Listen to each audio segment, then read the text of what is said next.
옴기니의 말. 모예는 중국 작가 가운데 우리들에게 비교적 익숙한 소설가이다. 그의 중편 소설 붉은 수수를 영화화한 장이모 감독의 데뷔작 붉은 수수밭이 베를린 영화제에서 황금 곰상을 수상하면서 공전의 히트를 쳤고, 이미 그의 작품 대다수가 우리말로 번역되어 있으며 근자의 만의 대상 수상자로 선정되어 널리 알려졌기 때문일 것이다.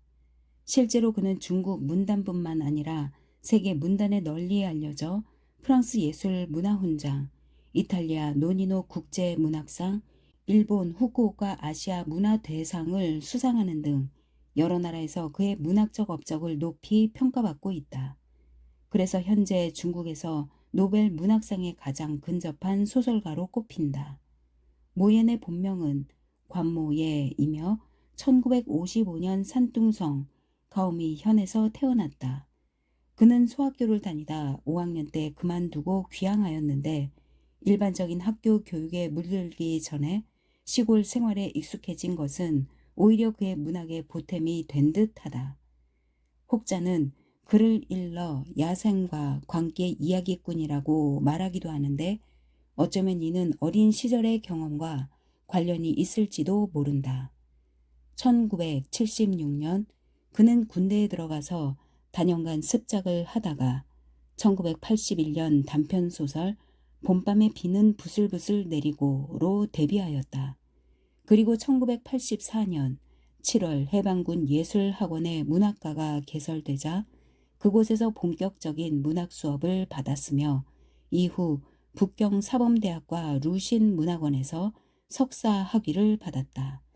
작품으로 붉은 수술을 비롯한 중단편 소설 이외에도 홍가오량 가족, 13보, 텐탕 마을 마늘종 노래, 풍유비둔, 41포, 인생은 고달파 등 10여 권의 장편 소설을 발표하였으며, 그 중에 적지 않은 작품이 우리나라에 번역 출간되었다. 그는 스스로 한 군데 국한되기를 거부했지만, 굳이 현대 중국의 문학 사조로 따져본다면 1985년부터 다시 불기 시작한 서구 모더니즘의 영향을 받은 선봉 문학 계열의 작가이다. 사회주의 리얼리즘은 물론이고 신시기 초기의 상흔과 반사 문학에서 벗어나 삶의 문제를 주제로 한 문학 본연의 사명으로 돌아가는 한편, 붉은 수수의 경우처럼 전통적인 서술 방식보다 의식의 흐름 기법이나 마환주의 기법을 활용하고, 심지어 인생은 고달파에서 볼 수 있는 중국의 전통적인 소설 형식인 장회체를 사용하는 등 새롭고 다양한 실험적인 형식을 추구했다는 점에서 그러하다. 그런가 하면 그의 초기작 붉은 수수나 풍유비둔, 41포의 경우처럼 주로 한 시대의 역사를 배경으로 하고 있다는 점에서 역사 문학가로 평가되기도 하는데, 특히 붉은 수수는 문화대 혁명 이전의 혁명 역사 소설이 주로 직접 전투에 참가한 이들에 의해 창작되어 룻보 분위기를 벗어나지 못하는 한계를 지닌 것과 달리 보다 새로운 시각과 필법으로 역사 소설의 새로운 영역을 개척했다는 점에서 신역사주의 작가로 분류되기도 한다. 또한 그는 자신의 고향이기도 한 중국 산둥의 가오미현을 주요 무대로 삼고 있다는 점에서 향토소설 또는 심근 소설가로 볼 수도 있다. 그의 소설은 향토색이 짙으며 걸쭉한 사투리와 지방 민속이 적지 않게 노출되어 있다.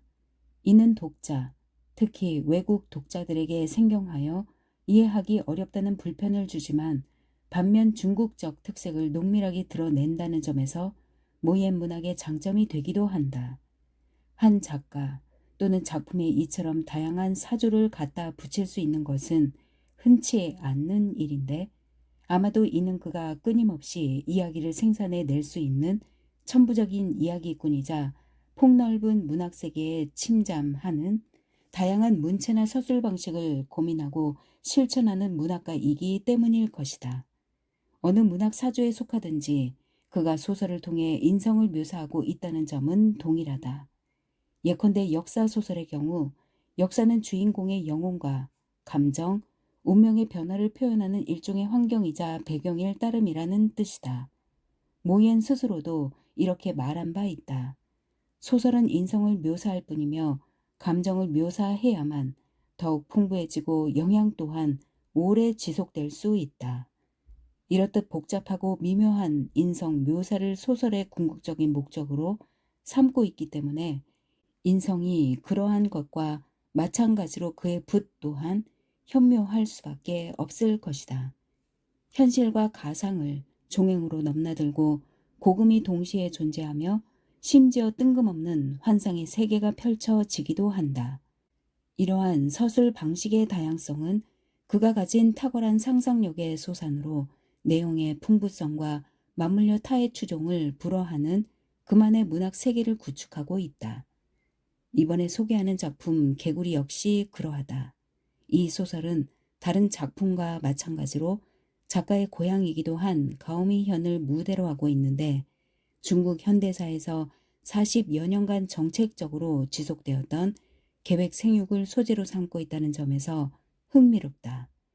그러나 저자 자신이 말한 대로 계획 생육 역시 하나의 배경일 따름이며 핵심은 그것과 관련된 사람, 그리고 그것으로 인해 변해가는 인성에 관한 이야기이다. 이른바 계획 생육이란 중국에서 만혼, 만육, 소생, 우생을 통해 계획적으로 인구를 통제하자는 정책이다. 1950년대 북경대 총장이었던 마인추는 신, 인구론 등을 통해 중국 공산당 지도자들에게 하루빨리 계획 생육을 실시해야 한다고 주장했다. 그러나 마오쩌둥은 1957년 이렇게 말했다. 사람이 많은 것이 좋은가? 아니면 적은 것이 좋은가? 내 생각에 지금은 사람이 많은 것이 좋다. 결국 마인추는 북경대 총장 자리에서 쫓겨났고 그의 주장은 폐기되었다. 그러는 사이에 인구는 급속도로 증가했다. 1949년 신중국 성립 이후 5억 4,100만여 명이었던 것이 1969년에 들어서면서 8억을 넘어섰으니 20년 만에 근 3억 정도의 인구가 증가한 셈이다.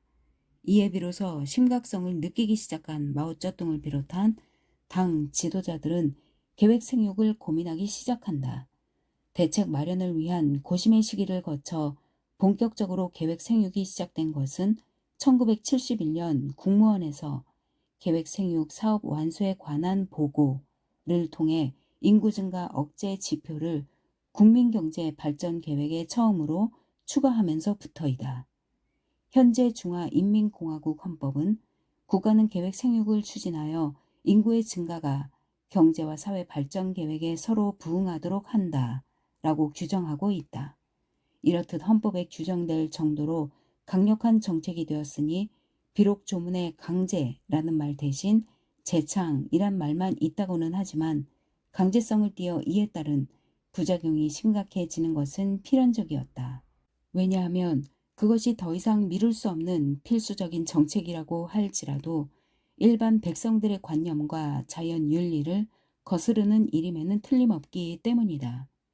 실제로 초가 출산하면 곧바로 정관을 묶어버린다라는 굵고 간결한 구호를 시작으로 묶지 않으면 가옥을 무너뜨리고 유산시키지 않으면 방을 허물고 소를 끌어낼 것이다. 핏물이 강을 이룰지라도 초가 출산은 허락할 수 없다. 한 사람이 초가 출산하면 온 마을 남자들을 묶어버릴 것이다. 끌어낼 것은 끌어내고 유산시킬 수 있는 것은 유산시켜 단호하게 낳을 수 없도록 하자. 등등 살벌한 구호가 난무하였고 이에 따른 비극이 도처에서 발생했다. 이는 과거의 일이 아니라 현재도 진행되는 일이기도 하다. 얼마 전에 자택연금 상태에서 비밀리에 탈출하여 미국 대사관을 거쳐 미국으로 망명한 시각장애 인권 변호사 천광청은 산둥성 정부의 폭력적인 산하 제한 정책을 비판하다 2006년 4년 3개월 실형을 선고받은 바 있다. 이는 계획생육이 낳은 폭력과 비극이 여전히 현재 진행형이라는 사실을 보여주는 예이다. 소설 개구리는 이런 계획생육에 대한 이야기이다. 형식적으로 이 소설은 작가 자신의 1인칭 소설이 돼 실제 주인공은 고모이며 소설이긴 하되 작가가 수신자인 스기타니 요시토에게 보내는 네 통의 장문 편지이다. 또한 소설 마지막에 전체 구막에 극본이 붙어 있기도 하다. 그런 까닭인지 대화에 별도의 따옴표도 없고 존댓말을 위주로 하면서 반말이 불쑥 들어가 있다. 어떻게 보면 편지 글이 분명한데 대부분의 내용은 소설처럼 읽히고 어찌 보면 소설인데 작가 스스로 밝힌 것처럼 분명 서신체이다. 서신이라면 당연히 발신자와 수신자가 있을 것인데 발신자는 작가 자신이라고 해도 수신자로 적혀있는 스기타니 요시토가 과연 누구인지 정확하지 않다. 작가가 서원에서 오해 겐자부루를 특기한 것을 보면 수신자가 바로 그일지도 모른다는 추측을 가능하게 만든다. 그러나 모예는 부정하고 있다. 사실 그가 누구인지는 전체 소설에서 그다지 중요한 부분이 아니다. 일반적으로 서신은 허구를 전달하는 도구가 아니다. 반대로 소설은 어떤 사실을 전달하는 도구가 아니다. 만약 소설이 사실만 전달한다면 그것은 기실, 문학, 즉 르포나 논픽션이 되고 만다. 따라서 소설에서 서신체를 쓴다는 것은 서신이 지닌 사실성과 소설이 지닌 허구성을 섞겠다는 의도일 것이다. 또한 연극은 소설과 다르다. 소설은 일반적으로 화자가 등장하여 전체 이야기를 이끌어가지만 연극은 모노드라마가 아닌 이상 몇 명의 화자가 동시에 등장하여 대화를 통해 이야기를 전개한다. 개구리는 그러한 소설과 연극이 함께 들어가 있는 소설이다. 서신으로 이루어진 소설에는 자신이 소설의 주인공인 고모에 대한 극본을 쓰겠다는 내용이 들어가 있다. 그렇다면 마지막에 붙은 극본은 당연히 고모에 대한 이야기가 적혀 있어야 할 것이다. 그러나 극본에는 고모 이야기 대신 전체 소설의 결말이 들어가 있다. 다시 말해 극본은 작가가 소설 속의 수신자인 스기타니 요시토의 허락을 받아 완성한 결과물이자 소설 이야기 서술의 완성이라는 뜻이다. 이렇듯 극본은 서신의 부산물이자 또한 그것과 병렬되는 예술 형식이다.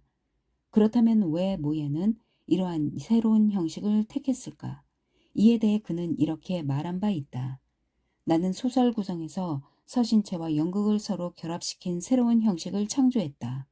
이는 분량이 너무 많다는 문제를 해결해 줄 것이며 동시에 허구와 진실이 번갈아 등장하는 방식과 연극 속에 연극이 있는 일종의 소격 효과는 소설의 서사 공간을 크게 확대시켜 소설을 더욱 풍부하고 다의적으로 만들 것이다. 소설의 화자는 작가 자신이지만 소설의 주인공은 고모이다. 그녀는 작가 모옌의 실제 고모로 산부인과 의사이자 계획생육의 실무자이다. 고모는 새로운 서양 의술을 익힌 산부인과 의사로서 누구보다 생명의 가치와 권리를 존중하는 사람이었다. 그러나 1965년 가오미 현 공사의 계획생육 지도분과 부과장이 되어 국가정책을 집행하는 책임자가 되자 인권, 자연윤리보다는 국권, 국가윤리에 충실한 도살 집행자가 되고 만다. 그녀는 결국 자신의 조카이자 소설 화자인 커더우의 아내마저 죽음으로 몰고 간다. 끝내 자신의 신념을 버리지 않았던 그녀는 퇴직한 후에야 비로소 자신이 죽인 아이들의 모습을 점토 인형으로 빚으며 속죄의 모습을 보인다. 어쩌면 이 소설은 그런 고모의 속죄와 참회의 기록일 수도 있다. 그러나 소설은 단순히 사필 귀정, 인과응보의 전통적인 결말을 거부한다. 그것은 계획 생육과 또 다른 형태의 생육인 대잉, 즉 대리모의 문제로 연결되면서 보다 극명하게 드러난다. 소설의 화자인 커더우는 첫째 부인인 왕런메이가 고모의 집도하에 낙태 수술을 받다가 죽은 후 고모의 조수였던 샤우스츠와 재혼한다. 두 사람은 아이를 갖지 못하자 황소개구리 양식장이란 간판을 걸고 대리모 사업을 하는 친구의 도움을 받아 커더우의 소학교 동창인 첨부의 딸 천메이의 배를 빌려 아이를 얻게 된다. 소설 말미에 붙은 극보는 중미합자 자바오 산부인과 소아과에서 천메이가 미친 듯이 자신이 낳은 아이를 찾아달라고 애걸하는 모습으로 시작된다. 뜬금없이 텔레비전 연속극 가오멍주의 촬영 현장이 나오고 돌연 촬영 무대인 현청에서 아이의 소유권을 안건으로 재판이 열린다. 송대 개봉부 판관 포청천처럼 판관 역할을 맡은 가오멍주는 진짜 모친인 천메이 대신 샤오스지의 손을 들어준다. 증인으로 등장한 고모는 자신이 직접 샤오스지의 아이를 받았다고 천연덕스럽게 말한다. 마지막 구장에서 고모는 스스로 검은색 밧줄에 목을 매달았으나 커더우가 발견하여 다시 살아난다. 그리고 그녀가 묻는다. 샤오스츠, 전 나와? 네, 풍풍 잘 나와요. 얼마나? 샘물처럼 솟아요. 이렇게 해서 소설의 화자는 계획 생육에 대해서도 대리모에 대해서도 끝내 비난할 수 없게 된다. 그것은 주인공인 고모의 경우도 마찬가지이다. 다만 속죄와 참회만 남을 뿐이다. 이것이 사필 비정, 인과응보로 끝날 수 없는 이유이자 현실을 직시하면서도 끝내 비판에 화살을 당기지 않는 이유이기도 하다. 모옌에게 소설은 창과 칼이 아니라 그냥 소설이기 때문이다. 처음 이 책을 받아보았을 때 개구리라는 제목이 참 흥미로웠다. 왜 개구리라는 제목을 달았을까? 문득 올챙이처럼 생겼다는 남자의 정자가 생각났다. 개구리의 강한 생식력과 함께. 커더우는 이렇게 말했다. 극본 이름을 잠정적으로 개구리라는 뜻의 와라고 했어요. 물론 여와의 와를 쓸 수도 있어요. 여와가 사람을 만들었고 개구리 와 역시 다산의 상징이잖아요. 개구리는 우리 가오미 둥베이 향의 토템이에요. 개구리 점토 인형이나 설날 실내에 붙이는 민화에 개구리가 들어간 걸 보면 알 수 있죠. 더 이상 이야기하지 않겠다. 독자 여러분께서 읽어보시면 또 다른 이유를 능히 아실 수 있을 것이다. 흥미롭지만 낯설고 잔혹하지만 때로 실소를 머금게 되는 이 소설의 번역을 허락해준 작가 모얀 선생에게 감사의 말씀을 전한다. 지난 겨울 어느 날 북경에서 선생과 시인 황주신, 소설가 외난 등 산둥지역 작가들과 함께 식사를 한 적이 있다. 물론 독한 술과 함께. 느낌이 참 좋았다. 독자 여러분이 이 소설을 통해 중국과 중국인에 대해 더 많은 이해와 관심을 갖게 되기를 기대한다. 2012년 6월 제주 월도 마을에서 역자